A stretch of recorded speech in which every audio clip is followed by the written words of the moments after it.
Hey everyone, welcome to another top 10 list. Welcome to my top 10 best TV shows, in my opinion, of 2022. 2022, I watched a lot of TV shows.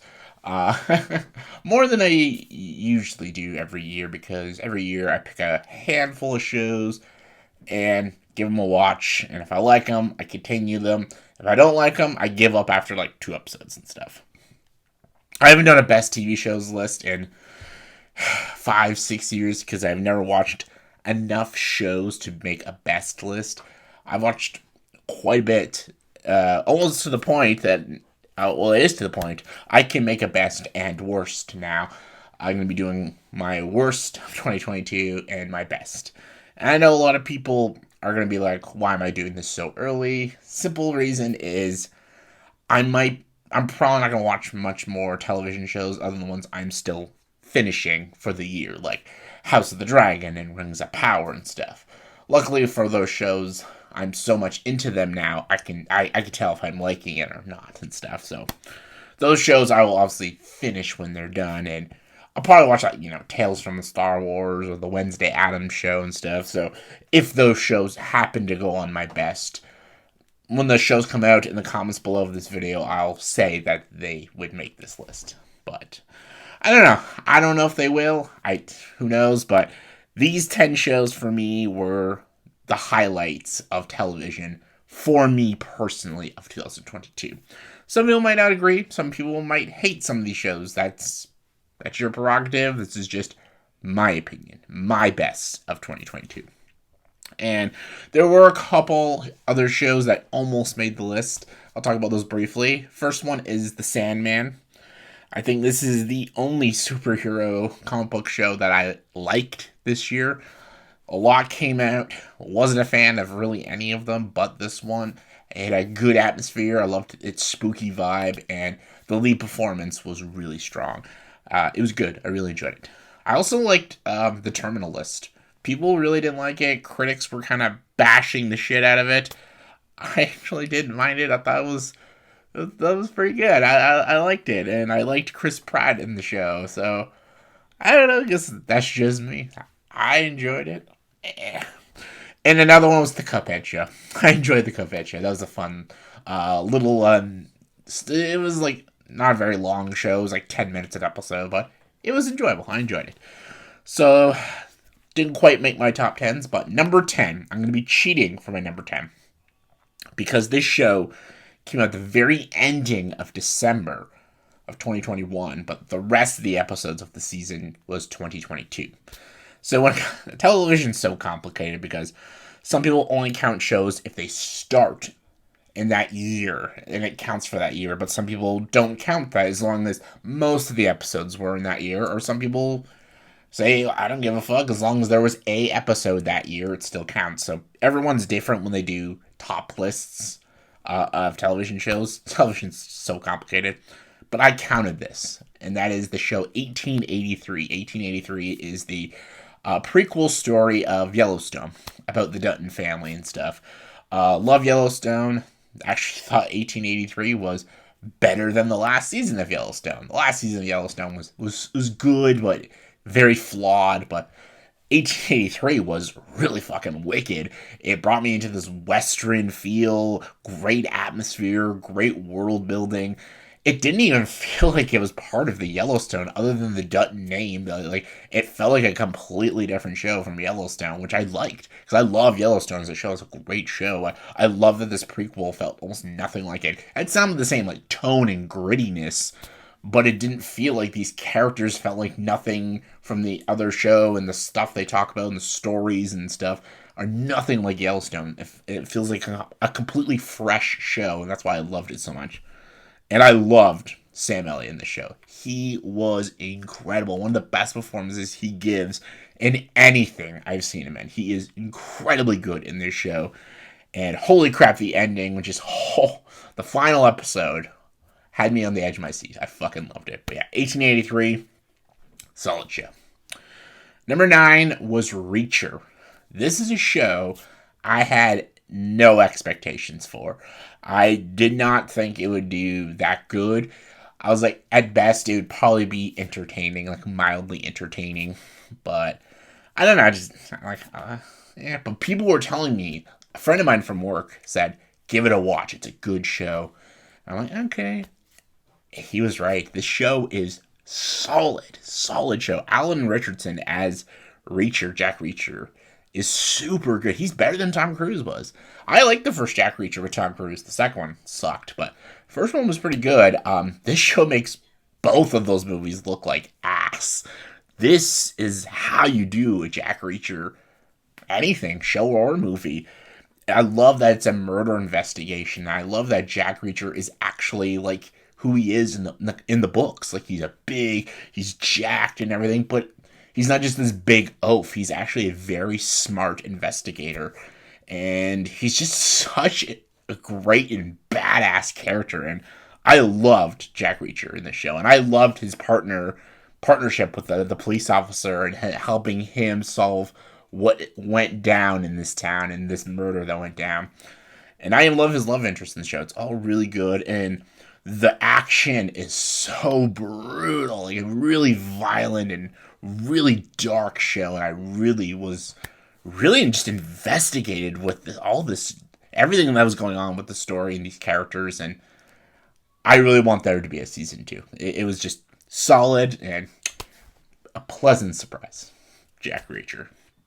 Number 8 was Cobra Kai season 5. I was gonna have Cobra Kai because it's Cobra Kai. I love Cobra Kai. This is definitely one of the weaker seasons of Cobra Kai, but even a weak season of Cobra Kai is still great.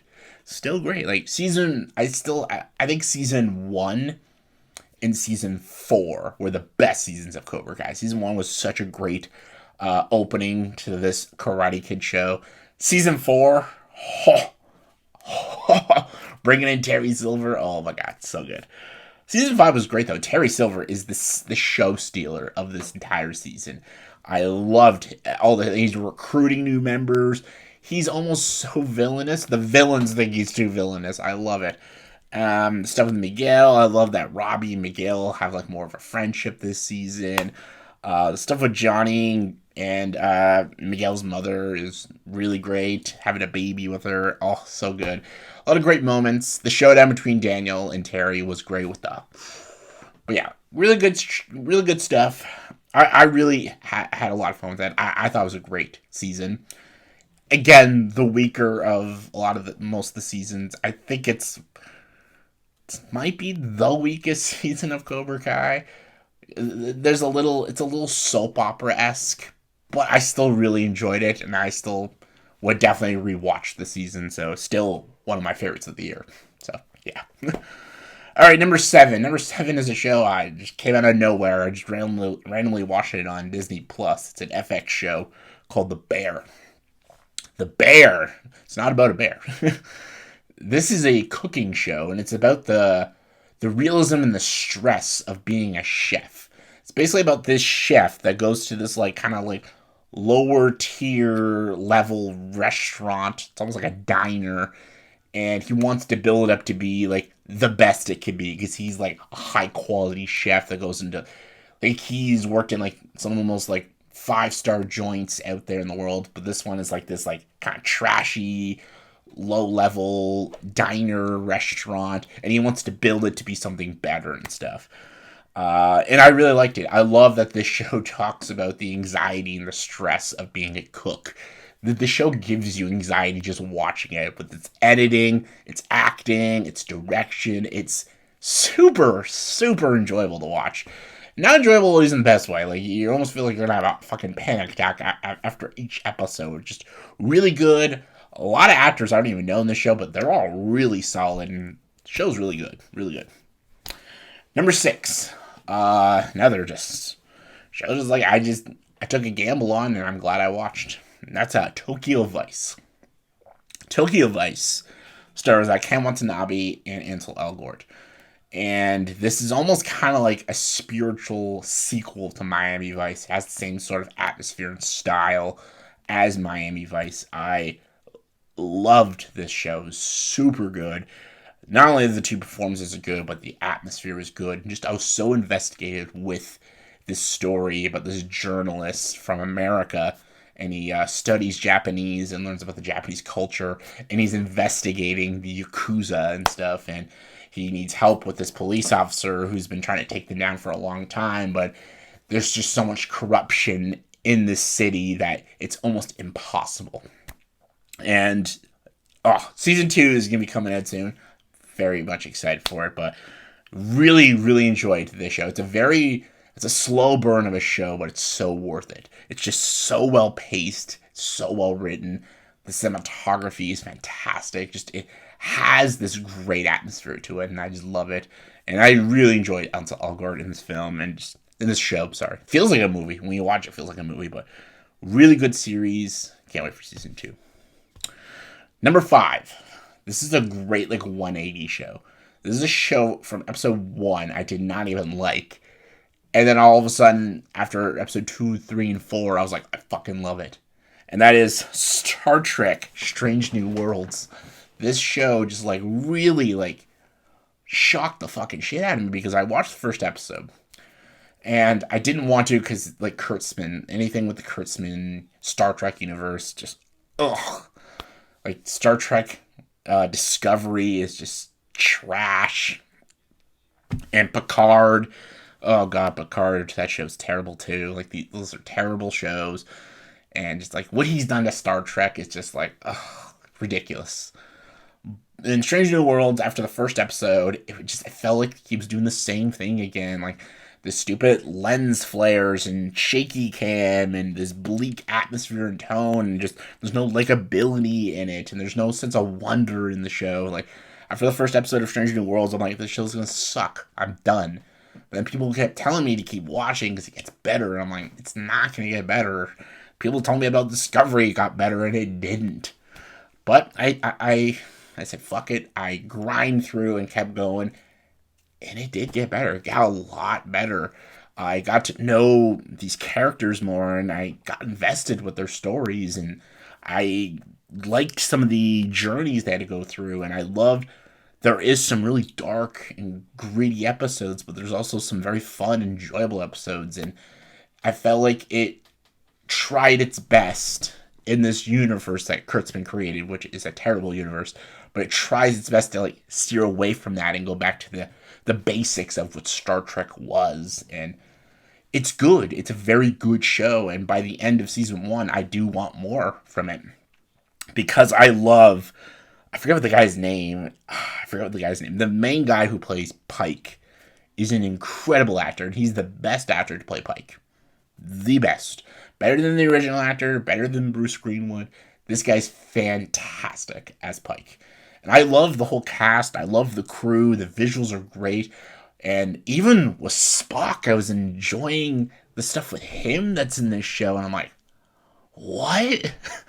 Because what they did to Spock in Discovery was just insulting to Star Trek. But they made him more interesting in the Spock that we know.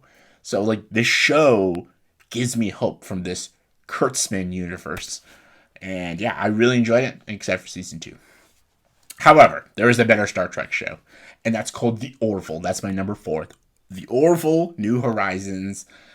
There's rumors that this is the final season. If it is, it's a very good ending to the show. I really hope this is not the end. Please don't be the end. I love The Orville so much. I did a whole video of The Orville and how it's the best Star Trek show on television. Go watch that video. I did a whole thing on it, so I don't need to talk about it. Everyone knows how much I love The Orville. Alright, number 3. Number 3 is House of the Dragon. This is another one. Shocked the shit out of me. I was not really... The trailers did not get me pumped for the show. The trailers looked generic. Looked like a generic fantasy show. Just I feel like it's just being made to, make some money and, try to market itself as another Game of Thrones show and, try to, get the audience. It's a cash grab show. That's what it felt like. It felt like a cash grab show. After the first episode, I was dead wrong. And now I'm still going with this show. It's fantastic. I'm going to do a whole review when the season's done. Full spoilers. I know I can't talk spoilers because there's some people that are behind. The show is still going as of now. so I can't talk about spoilers. But please, if anyone has any doubts, please take my word, because I was one of those people. I was one of those people that had sheer doubts of this show. It's fantastic. It goes back to what Game of Thrones was. Game of Thrones, I never liked when it got all big and CGI heavy like it did in season 7 and 8. I loved the politics of Game of Thrones, the conversations, and like the backstabbing, the mischievousness of all these characters, and the motivations of them, and just how slimy some of them are, and just and like everything that was happening with the characters. That's what made the first 4 seasons of Game of Thrones so good, was the characters and the conversations they have. This is what House of the Dragon is. Brings in brand new characters, and they're all so fascinating to watch, especially Matt Smith. He is this standout in this. He's fantastic. Emmy-worthy performance in this show. He's amazing in the show. But I love these new characters. I love this new world they kind of create. Even though it's kind of like a world we've seen, but through different eyes and perspective. And because I don't know fully the whole story of the Targaryens, I don't know where it's going. I know some people know a lot about the lore of the Targaryens, so they know where the story's going. I don't. So I'm on the edge of my seat every episode. The dialogue in the show is great. Great conversations. Great politics in the show. It's just so good. It's so good. All right, number 2. Sheer delight right here. This is a delight for me. Upload Season 2. Me and Lindsay love this show. Like, we adore this show. It's so funny. This is the straight comedy show. It's one of the funniest shows that's on television. I love this idea. I love this concept. And when season 2 came out earlier this year, we binged in like a day. It was fantastic. It was so funny. If you don't know what Upload is, it's literally about this digital world people get transferred to when they're about to die. It's almost like a heaven, like a virtual heaven they go to. And like when you're rich, you could get to go to this like beautiful magical place, and then when you're poor, you go to like this shitty, awful place. And yeah, it's like a digital heaven, and then like there's these angels that are like computer programmers, and they control this Upload universe. And it's like a love story between one of them who is like dead in this world, and he falls in love with his guardian angel, but you find out like he's not dead, and he can maybe be brought back into our human world and stuff. A lot of shit goes down. It's such a funny show, and it's so just enjoyable. It's so feel good, and I love it. It's so good. But number 1 is number 1. It's Stranger Things season 4. Easily the best television show I've watched this year. It's the best season of Stranger Things. It gave me everything I wanted. I was a little nervous because season 3 was good, but it was not amazing. Season 4, this is like 3 seasons in 1 season. They give you a lot. Again, I did a whole video on it, so go watch that video, but wow. This is almost like a Nightmare on Elm Street, the television show. And it also gave us Eddie Munson. Love him. So good. But yeah, best show of the year. Nothing topped it. So yeah, that was my top 10 best television shows in my opinion. So in the comment section below, please tell me, what are your 10 favorite shows of 2022? Let me know. Comment below, let me know. And as always, if you like this video, please subscribe to the channel and join the dark side.